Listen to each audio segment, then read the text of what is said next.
Anga foli bɛ ka lase aw bɛɛ lajɛlen ma. Bi an bɛna kumakan minnu dalaminɛ an y'o sɔrɔ Imam Mahmoud Dicko la ani Faranskaw ka laselikɛla min bɛ yen n'o bɛ wele ko Alain Foka. U ye baro min kɛ Bamako. An bɛna ka na dɔ dalaminɛ o la ka baro in lase aw ma bara bokum. Jusque-là, c'était un sujet tabou. Fo kana se nin yɔrɔ in ma kisa de kun don, kisa min n'o kun ye gundoko ye. Une option totalement inenvisageable. Jɔsen de don, hakilinan de don, hakilinan min cogo si la mɔgɔ si tun tɛ se k'a fɔ ko i b'o miiri ko ka o boloda.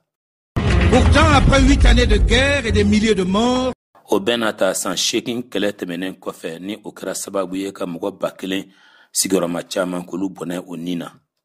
le président Ibrahim Boubacar Keïta, qui a longtemps martelé qu'il n'en sera jamais question pendant sa législature, a officiellement reconnu le 10 février dernier l'idée d'une négociation, de discussion avec les djihadistes.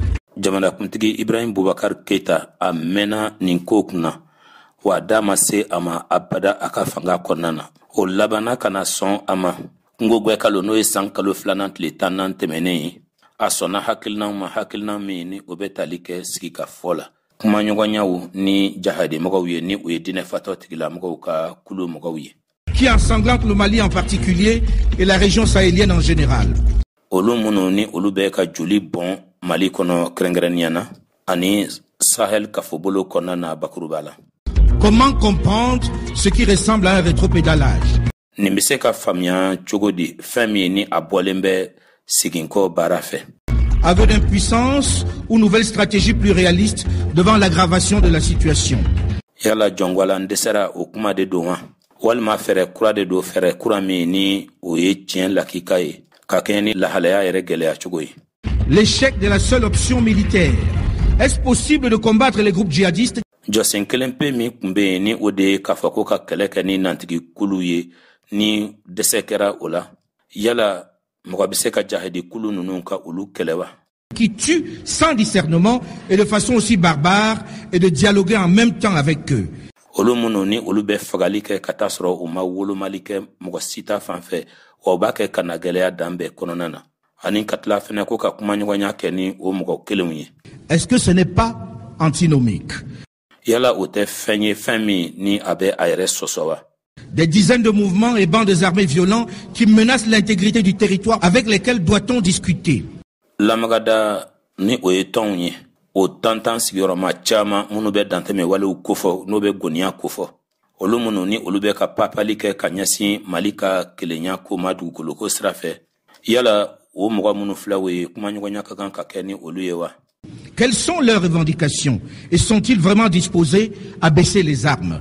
Olu ka ɲinifɛnw ye jumɛnw ye yala u labɛnnen do tiɲɛ yɛrɛ yɛrɛ la ka marifaw bila wa? Que peut-on attendre de cette démarche de la main tendue?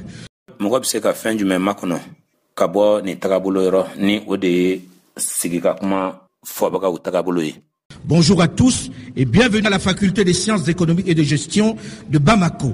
Aw bɛɛ lajɛlen ni ɲantuma aw ni sɛnɛ kalansoba kɔnɔna na sanayɛlɛ kalansoba min ni o bɛ sɔrɔ ani mara kalanni kofɔ Bamako yan. Alors une délocalisation du débat africain dans la capitale malienne. Farafina ka baro kɛnɛ o bɔra a nɔ na ka na ni o ye Mali faaba kɔnɔ. À l'occasion du 20e anniversaire du forum de Bamako.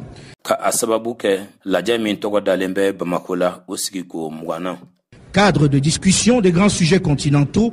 O ye hokum de hokum min ni o bɛ hakilinan falen kofɔ ka a ɲɛsin kisaw ma kisa belebele minnu ni o bɛ diɲɛ gun kofɔ. Qui réunit ici chaque année des centaines de participants. San o san mɔgɔ 100 sigiyɔrɔma caman olu de bɛ u niyɔrɔ ta kɛnɛ in kan.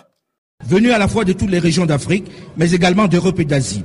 Olu bɛɛ lajɛlen minnu nana ka bɔ farafina kafobolow bɛɛ lajɛlen na ani fɛnɛ ka bɔ farajɛla ani Asie gun kan.